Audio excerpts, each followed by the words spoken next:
message bisigaye biri muri telefone nabyo natateganya ibyo byinshi.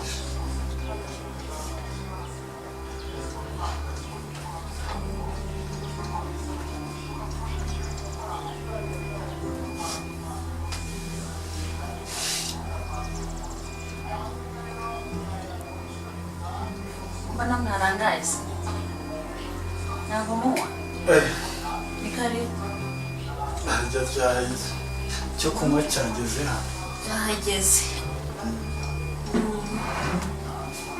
okay Karibu mwana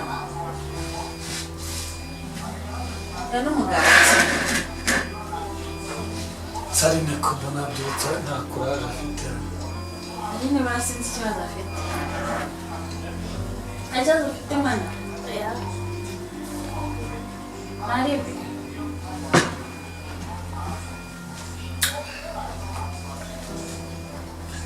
cyo gikoma kizigiye numva gashonje cyane. se barize ngo ubundi ijoro rijya gucya uko mbona muri ko nta peti Tomate nta telefone cyane buriya ukunda icyayi kubera iki se none hari icyo mwatetse kandi muzi ko mutagikwiye umuntu acishaho nyine akavangavanga nyine ntabwo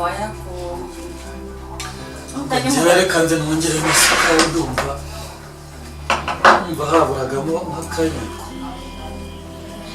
ntabwo tumushyiraho nyinshi uwa gakeya nyine abandi bakiyongerera isukari se muzi ko njyewe nifitiye nkeya mu mbabarire. Okay, nta kibazo ari ifata umugati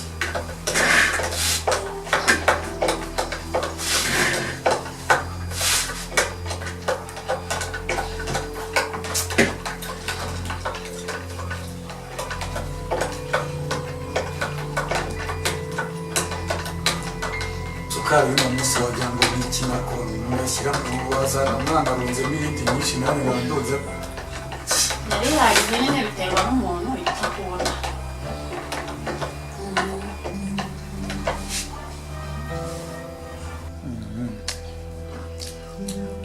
gusa kino gikoma kiraryoshye pe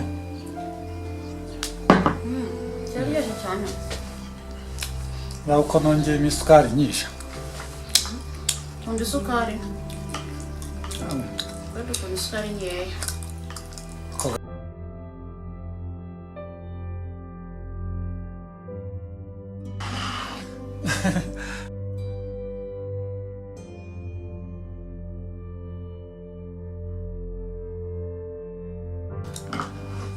kino gikoma cya kiryoshye rero kiraryoshye cyane niba uko najizemo isukari nyinshi wasanga ariyo ngira ngo kirimo amata pe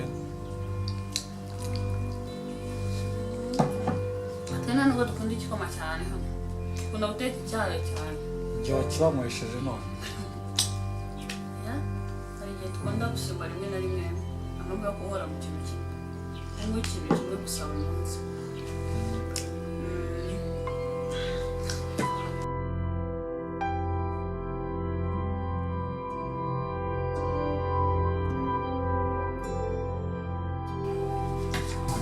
ariko mu cyayi ntagikunda icyayi ni gake gake nyine ariko dukunda icyayi cyane guteka icyayi mu rugo hano nicyo sawa.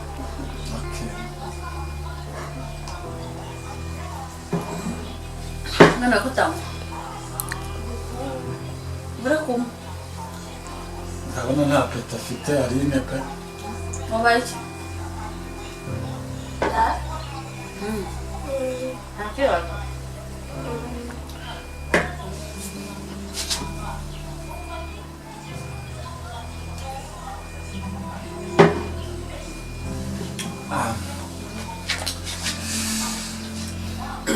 kiraryoshye ariko kiraryoshye cyane pe ndabona amasaha afashe bigiye se ntuzi ko kaba gakenewe mubona tutari batunywa igikoma n'umugati kuko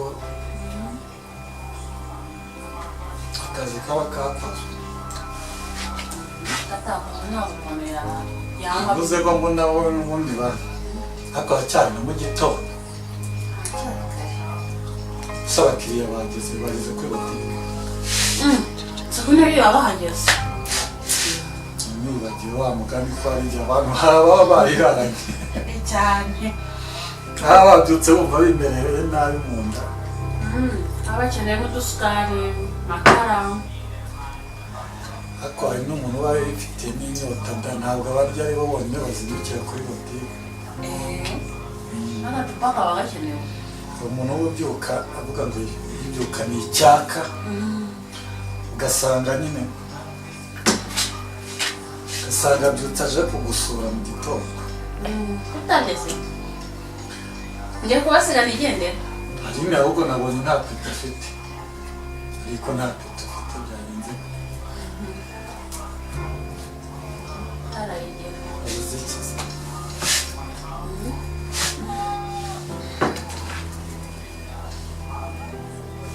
Amasaha ngeranye. Ngeranye pe. Bantu dutera peti. Barasigara mu. Agati tunaniye none uko giye. Ntabwo bibananira. Biratunanira pe. Gusa nari nese. Ko wamugana turasigana na rimwe. Tusigara turyoherwa cyane. We ntabwo ari umuntu uri kugurira cyangwa afata mamona. Uriya abacuruzi bagira amahirwe menshi. Ntabwo ari cyane. Ugiye uyabona kugura biragoye. Hari igihe uhura n'umuntu waribonye akaza agahita akubwira ati fata agafanta arandakishyura. Ntabwo bijya bikunda kubaho. Biba. Umucuruzi hari igihe aja cyane cyane rero noneho nk'unywa inzoga. Uzi ko umuntu unywa inzoga hari igihe haza umuntu wafata icupa ndaryishyura. Akaba arinyweye. Akaba haje mu kanya gato, akaba haje undi. Ariko rero buriya abantu buriya naje gusanga bari abantu baba banywa icupa bo baba bazi ubwenge. Baruzi ko ariyo mpamvu usaba uri gukora. Uruzi impamvu abikora se? Abagira ngo aguteremo akantu munsi azaba yabuze amafaranga uzamukopa. Yabaza ubwenge buriya abantu urumva bari kwiharurira amayira yo kugira ngo nyine n'aba yashiriwe uhita umushyira mu gakarine nyine mwanditsemo. Ariko ntabwo abura no kumukopa, umuntu ari umukiriya wawe ugomba kumukopa. Ariko nyine kuri pe hari abantu bambura gukopa nta n'ikintu biba bitwara. Ariko nyine uzi ko byo nk'umuntu akandamo amafaranga menshi agahita akumutsa. Agahita nyine ni ukuvuga ngo nyine ugurira urugo ubonye ntako. Kandi nabonye iyo amaze kubigukora iyo akugezemo amafaranga menshi nyine sinzi niba ntabwo urahura n'iyo kesi. Iyo akugezemo amafaranga menshi mva hari igihe ahita yimura indi seta akigira kwinywera ahantu bikarangira aho akurebesheje indege. Nawe wabigenza ute? Ntabwo wacuruza udakopa. Ukopa abantu b'inyangamugayo nyine ugakopa buri wese. Ni ikosa. Utazaducyuza umunyu kandi ubona havaga isukari. Nanone ntabwo napfa gukopa uwo ari we wese mbonye. Ntugakopa abantu hafi ya bose gusa nyine muri bizinesi cyangwa umuntu ari gukora akazi ntabwo aburamo abantu b'inyangamugayo. Abo rero wenda si baba benshi ariko ujye ugerageza. Bake beza. Kandi nanone buriya iyo uhaye umuntu iyo ukopye umuntu amafaranga menshi nabonye hari n'igihe uba umeze nk'umwiciye. Nuko buri ikintu cya mbere ni ukumuha makeya. Nanjye ndabizi najyaga njya kwikopesha. Yego. Ariko ntabwo wowe ntiwambukya mu kabari kawe. Asaze mukope. Ntabwo wigeze unkopa. Asaze mukope. Oya kandi use wankopa noneho. Kandi ubu ngubu ushaka n'agacupa. Ubu ntabwo wankopa nandi. Impamvu utankopa. Noneho wamaze uko maze iminsi ndi mu rugo. Ubu noneho wankopa kiretse cyagiye. Ubwo wanzanira nkamwe. Nakuzanira nyine nk'umusheri wanjye. Ninkabasha. Nzakubwira umunsi nakabashije. Uzambwire. Nzakubwira unzanire kamwe mu gikapu. Nta kibazo. kakapakanyika ari kakapakanyika ari bashaka kukaziza mu cyumba nana amasaha ngeranye Eh, ari ngaho ibyo vuba ngiye mu kazi sibyo turongera witegura vuba ujye ku ishuri woge kandaba koko kanje yego. Muduhe, nako ntabwo uragenda uradusezera ntugenda.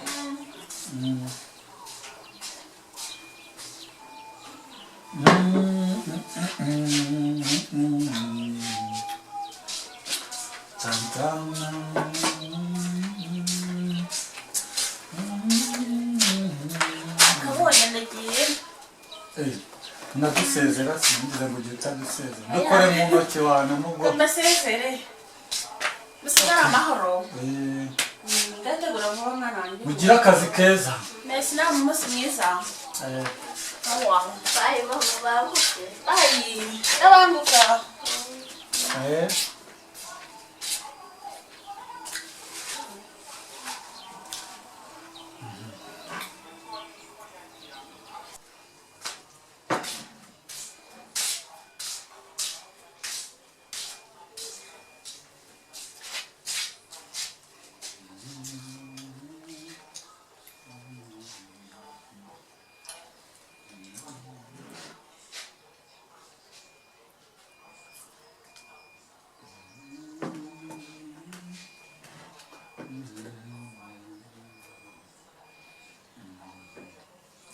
Hari ibiti.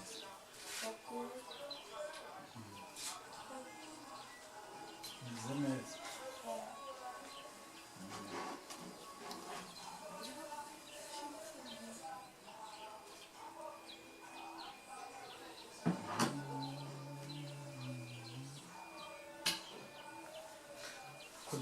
Gira basi mujye gukaraba ujye ku ishuri.